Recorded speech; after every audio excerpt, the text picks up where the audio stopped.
Hello tout le monde, alors je suis heureuse de vous retrouver aujourd'hui. Je vais vous présenter un petit livre et le thème est le chaudron magique. Alors voici ce petit bouquin, ça s'appelle Le chaudron de la sorcière, l'art, les traditions et la magie des récipients rituels. Donc c'est de Laura Tempest Zakroff et c'est aux éditions Danae. Alors les éditions Danae, ils ont sorti, je vous le montre, plusieurs petits bouquins, il y en a 7 au total, qui vont vous parler des outils de la sorcière. Alors on va retrouver le livre des ombres, l'autel, la tamée, la prospérité, le chaudron, le miroir et la baguette de la sorcière. Donc c'est des super petits livres et c'est une super petite collection à faire ou à offrir. Donc c'est aux éditions Danae. Mais je pense que vous pouvez les trouver sur Amazon, vous pouvez les trouver à Cultura également. Donc c'est un petit livre de 220 pages, pas mal. J'aime bien la couverture, on retrouve le petit chaudron. Donc la collection, vous voyez sur le côté, allez, c'est le... Ça fait une petite flèche verte et on retrouve le symbole des éditions Danae. Alors, explorez l'histoire envoûtante et les emplois traditionnels et modernes du chaudron de la sorcière. Dans ce guide facile d'accès, vous trouverez des informations essentielles pour les sorcières de tout âge et de tout niveau qui vous permettront de bénir votre chaudron et de vous en servir en rituel, en divination et pour pratiquer la cuisine magique. Donc je vous ai lu un petit peu, je vous ai pas tout lu. Donc là on va retrouver donc les éditions Danae avec leur adresse et tout leur site internet. Ils sont à Toulouse. On va avoir les remerciements. On a un sommaire où on va retrouver tous les chapitres. On va retrouver, vous voyez, il y en a quand même beaucoup. Il y a quand même, oh là, excusez-moi, 2-3 pages. Donc, la perspective de la sorcière moderne traditionnelle. Donc, les principes de ma tradition sont ces 3 clés de pratique. Connais-toi toi-même, maintiens l'équilibre, assume tes responsabilités. Ensuite, on va avoir une petite introduction. Donc, elle développe tout ça ensuite. Le chapitre 1, on va retrouver à la rencontre du chaudron, donc c'est super, on a de jolies illustrations à chaque fois, c'est bien écrit. Donc qu'est-ce qu'un chaudron? Le chaudron, un grand pot servant à faire bouillir, en particulier pourvu d'anse, ancienne orthographe, chaudron, voilà, du latin, caldarium, bain chaud, voilà, on va retrouver tous les mots après en anglais, en latin. Donc, regardez les jolies illustrations qu'on a.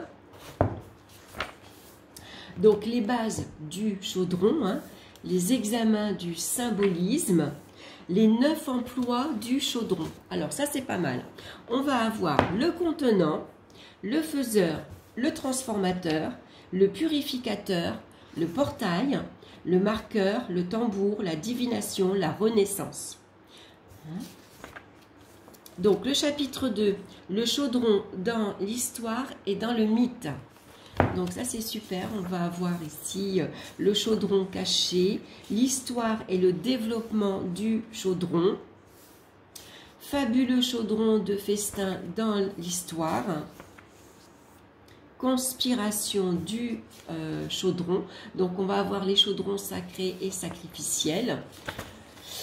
Ensuite, on va avoir le jeu du chaudron, le chaudron mythique, le chaudron et le féminin sacré. Dans cette section, nous allons regarder de plus près le lien du chaudron avec les femmes et les déesses dans le mythe et la légende. Ça, c'est intéressant aussi. Donc, on va retrouver le chaudron de Ceridwen avec son histoire, bien sûr, le symbolisme, la réflexion sur le chaudron. Le chaudron volant de Baba Yaga. Baba Yaga, la vieille sorcière classique du folklore slave et russe, me tient beaucoup à cœur. Voilà, donc on a une illustration de Baba Yaga. Donc on va apprendre beaucoup de choses. Le beuvrage de Circé. Circé est une déesse et une enchanteresse de la mythologie grecque. que l'on dit être la fille du titan Hélios et de l'océanide Perséis. Vous voyez, donc on va avoir toute son histoire et puis la réflexion sur son chaudron. Donc vous voyez, dans la mythologie, on apprend beaucoup de choses. Ensuite, on a Médée et son chaudron de réruvénation. Médée est un personnage complexe dans le mythe grec, une femme fatale et la source de nombreuses controverses. Elle est reliée à la magie en tant que nièce de Circé, étant la fille de son frère Aïtès. Médée est surtout connue pour la pièce qui porte son nom, où elle se venge supposément de la trahison de son époux Jason en tuant leur enfant. Notre histoire de chaudron est antérieure à cet épisode. Donc toujours on va retrouver donc quelques images, l'histoire de son chaudron. Voilà, pas seulement pour les dames. Donc après on a le chaudron du Dagda. Le Dagda est le dieu celtique de la terre et le père de tout, chef des Tutua des Danen, le peuple de la déesse Danu, une race surnaturelle. Donc vous voyez, on va retrouver aussi le chaudron d'Odin également et le puits de Urde. Vous voyez, on va avoir les dieux et les déesses. Ensuite, on va retrouver, vous voyez, on a ici une représentation du dieu Odin qui est pendu par les pieds. Ensuite, on a le chaudron de Thor, donc tout son symbolisme. Les chaudrons de Keth. Donc, on a plusieurs pages. Ensuite, on a l'épreuve du feu, les chaudrons bouillonnants. Nos derniers mythes de chaudrons sont ceux des chaudrons bouillonnants. Il y a dans des dizaines de mythes du monde entier de nombreuses références où il y a une épreuve ou un miracle qui implique un chaudron bouillonnant. Donc ensuite, le chaudron pratique. Donc on va avoir les formes du chaudron, les formes ici sur pied, et après il y en a d'autres qui ne sont pas sur pied. Je vais vous en montrer un autre que j'ai. J'en ai plusieurs. Je vais enlever ma branche de roux. Donc généralement on retrouve les chaudrons en cuivre. Ça c'est le petit dernier que j'ai trouvé sur un vide-grenier. Ça c'est un petit chaudron sur pied. Et donc on en a un autre comme ceci. Il est mignon celui-ci. Il n'est pas très profond. Mais bon, j'ai trouvé super sympa en décoration. Donc on va retrouver factures et métaux. On va avoir les propriétés magiques. Donc le chaudron en fer, en cuivre. Les propriétés magiques, les astuces pour les chaudrons en fonte, le bronze, le laiton, l'argent. Donc à chaque fois, on va avoir les propriétés magiques. Par exemple, pour le laiton est un alliage de cuivre et de zinc, ce qui améliore sa force. Donc les propriétés magiques pour le chaudron en laiton. Le laiton est gouverné par le soleil et il est depuis longtemps associé au sort pour l'argent, puisqu'il ressemble à de l'or. On considère aussi qu'il est bon pour les opérations de protection et de guérison. Donc à chaque fois, vous allez, suivant votre chaudron, comment vous allez vous l'acquérir, dans quel métal, dans quel métaux, vous allez avoir donc les propriétés magiques. Ensuite, on a les non-métaux. Choisir le chaudron qu'il vous faut. Pour commencer, avez-vous même besoin d'un chaudron? Quel type de chaudron faut-il choisir? Puisqu'on peut utiliser, on n'est pas obligé d'avoir un chaudron, on pourrait utiliser un bol du moment que vous le consacrez rien que pour ça. Donc, quelle taille vous faut-il? Quel prix à payer? Il n'y a pas besoin de mettre des sommes astronomiques pour avoir un chaudron. Fabriquez votre propre chaudron, donc fer ou autres métaux, si vous êtes bricoleur, en céramique, en papier ou papier mâché, pourquoi pas. L'impression en 3D également, si vous avez la machine, et comment vous allez le décorer. Donc ensuite, choisir le bon moment pour fabriquer votre chaudron. Alors, vous pouvez suivre le cycle lunaire, la nouvelle lune, la lune croissante, la pleine lune, la lune décroissante, ou alors vous allez suivre le cycle solaire. Les corrélations pour les sabbats, donc un bloc, hein, elle vous explique ce que c'est à la chandeleur. Donc l'équinoxe de printemps va retrouver Ostara. Beltane, c'est le 1er mai, le solstice d'été, Lita, Lama, c'est le 1er août, l'équinoxe d'automne, c'est Mabon, le 21 septembre, Sahem, le 31 octobre, et le solstice d'hiver, Yule. Donc on va à chaque fois avoir l'activité pour les 8 sabbats, on va dire, hein, pour la roue de l'année. Achetez votre propre chaudron, donc le beau chaudron neuf et brillant. Un chaudron économe, donc vous pouvez le trouver comme moi, hein, sur un vide-grenier. Hein. C'est très bien, au contraire, on prend plaisir à le nettoyer et on prend plaisir à le purifier, le nettoyer et le consacrer. Donc, ensuite, le chapitre 4, au travail. Donc, comment purifier votre chaudron? Rituel de purification. Donc, le matériel nécessaire. Et ici, vous avez le rituel avec une jolie illustration à côté. Donc, elle vous explique la marche à suivre. C'est tout simple. Hein?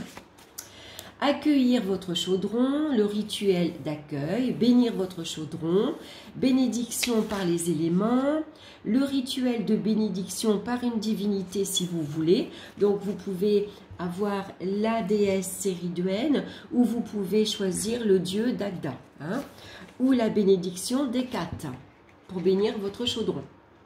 Et à chaque fois, elle vous explique le rituel, comment faire, le matériel que vous avez besoin.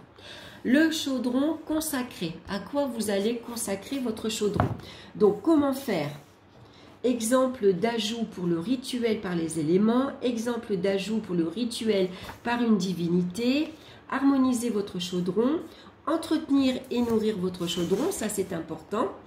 Et culotter votre chaudron en fonte.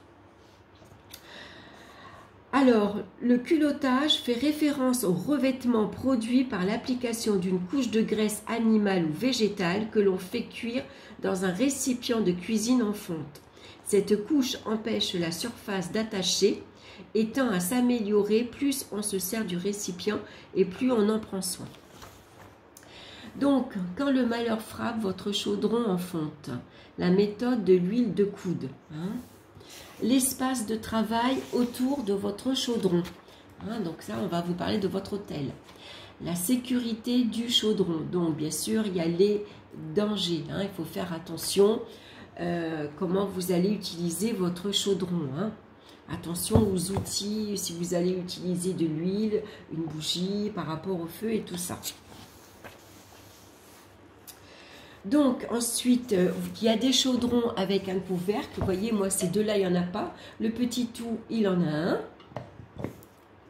Attention au mélange. La sécurité en extérieur, bien sûr. Attention aux enfants, aux animaux. Hein. Donc, ensuite, vous avez une page blanche pour marquer vos annotations. Le chapitre 5, dans le cercle art rituel. Qu'est-ce qu'un rituel ? La place du chaudron dans le rituel. Le chaudron comme autel. Hein? Mais c'est quoi un autel en fait? Qu'est-ce que vous allez mettre sur votre autel? Comment faire? Le chaudron du voyant. Chaudron de brassage, autel de communication, autel des ancêtres. Hein? Donc ici le marqueur rituel, le folklore, le portail des dieux. Hein, donc vous voyez, on peut avoir plusieurs chaudrons, chaque chaudron va avoir sa signification et va avoir sa propriété en fait. Hein. Donc, marquez les directions, l'espace qui nous entoure. Donc là, elle vous explique comment faire votre hôtel en fait. Hein. Évoquer les éléments, comment on évoque les éléments. Hein. Donc les éléments, c'est la terre, l'air, le feu et l'eau. Donc elle vous explique, tout est bien détaillé. Hein, donc la considération des élémentaux, à quoi ils servent, pourquoi ils sont là, comment ils vont vous aider. Hein, donc se mettre en phase avec la terre, hein, invoquer les divinités et les esprits, le point focal d'opération, donc toute la marche à suivre. Donc comment vous pouvez ici comment vous allez vous servir de votre chaudron. Donc ça, c'est super. Le chapitre 6, faire de la magie, les sorts et le chaudron. Donc là, maintenant, on arrive au travail concret. Hein. Qu'est-ce que la magie? Qui peut pratiquer de la magie? Y a-t-il une magie noire ou blanche? Magie et moralité. Le pouvoir personnel. Donc la magie et la moralité, c'est prendre soin de vous. Prenez soin des autres. Ne vous comportez pas comme un crétin. Ensuite, elle nous parle du pouvoir personnel, la magie sympathique et tout ça, le choix des sorts, le sort de purification pour un objet ou une situation, pour apporter la prospérité ou pour construire quelque chose. Donc, à chaque fois, vous avez le matériel et l'opération à faire. Donc, elle vous explique tout en détail.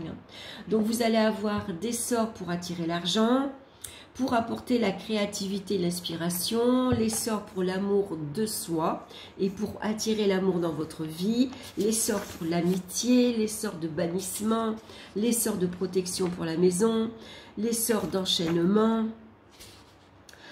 Donc ici, sort de chaudron pour brûler et renvoyer, sort de chaudron de feu sur l'eau en hommage aux défunts, par exemple, hein, quand vous faites un autel pour les ancêtres.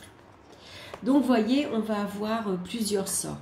Le chaudron, ensuite, et la voyante. Donc, l'antique art et la divination. On a une jolie illustration ici. Pardon, excusez-moi. Avant de commencer, faut-il ou non un rituel, hein? Donc là, elle vous explique plusieurs ici divinations. Donc, le scrying dans un miroir noir. Donc, elle vous explique qu'on peut faire de la divination dans un chaudron. Vous allez mettre de l'eau. Au fond, vous allez mettre du sel. Hein, et puis, vous allez regarder. Vous allez vous purifier, bien sûr. Vous ancrer, hein, c'est important. Et ensuite, vous allez faire de la divination et regarder à l'intérieur de l'eau. Donc, tout ça, elle vous explique comment faire, hein. Donc ensuite, on va retrouver le gobelet à dés, le chaudron enflammé, la méthode par la cire et l'eau, l'opération avec bougie et divination. Donc à chaque fois, elle vous explique à quoi ça sert, comment l'utiliser, le rituel à faire, la divination par le feu, la fumée et l'encens. En chapitre 8, pensez en dehors du chaudron. Alors,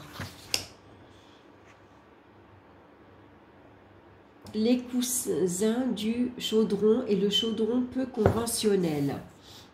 Donc ensuite on peut prendre un bain tout simplement. Hein. Donc faire des infusions et de sel de bain, le sachet de thé géant, l'infusion en 2 parties. Tout ça, elle vous explique comment faire. Hein. Le sel de la toute petite mère, la recette, la purification, la protection, la merveilleuse machine à laver. Donc, comment on peut laver son linge, hein. La bouilloire et tasse à thé. Comment vous allez vous préparer votre petit sachet de thé pour prendre votre bain. Mijoteuse et cuisine sorcière. Alors, commençons par voir une liste de quelques ingrédients faciles à trouver qui peuvent être intégrés à une recette à la mijoteuse et leurs propriétés magiques. Donc, l'ail, protection santé, l'amande, bénédiction, lien, l'ânette, la bonne fortune et la santé. Donc là, vous avez toute une liste d'ingrédients, d'ingrédients naturels, hein, qu'on va utiliser dans la cuisine. Et le curcuma, par exemple, ça, c'est pour la sécurité, le voyage, la réussite. La menthe, la bénédiction et la lucidité. Donc ça, c'est pas mal. Alors ensuite, on va avoir quelques recettes. La soupe de moisson de Sahem. Donc, on va avoir les ingrédients et puis la recette. Hein. La cuisinière et four, la nouvelle cheminée. Ensuite, on va avoir pour entretenir un foyer en bon état et puis la divinité et l'esprit du foyer. Hein, on dit toujours que dans la cuisine, il y a l'esprit du foyer. Donc ici, elle va vous parler de plusieurs esprits. Donc la cocotte, la préparation, et puis on va avoir quelques recettes. Donc le gâteau aux pommes, excusez-moi, je suis enrhumée. Et le pain de maïs d'automne. Donc on a la recette. Hein. Ensuite, le chapitre 9, le chaudron spirituel, le chaudron de poésie,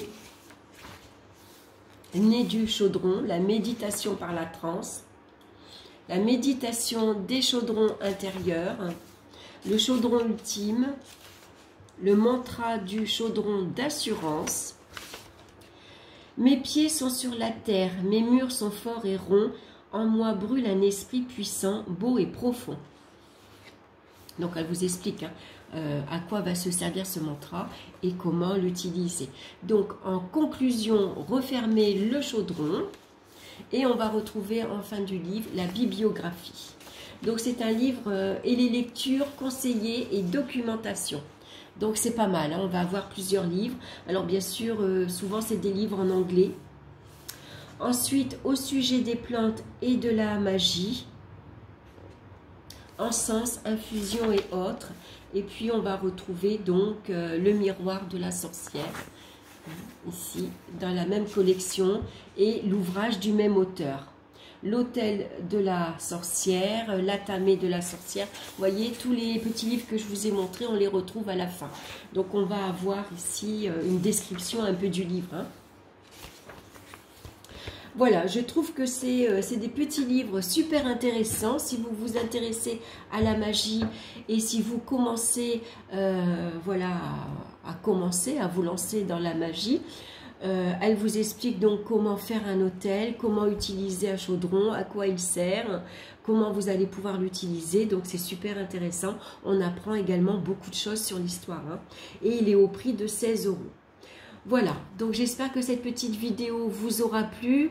C'est vrai que bon, après, je vous ai montré surtout, c'est les illustrations. Il est bien illustré, il est assez complet, il est intéressant à lire, facile à lire. Voilà, un petit bouquin super sympa. Voilà, j'espère que cette vidéo vous aura plu. N'hésitez pas à me laisser vos commentaires, à liker, à partager, ça peut intéresser d'autres personnes. Et puis, abonnez-vous également si ma chaîne vous plaît. Voilà, je vous embrasse bien fort et on se retrouve très bientôt pour une nouvelle vidéo. Bye bye!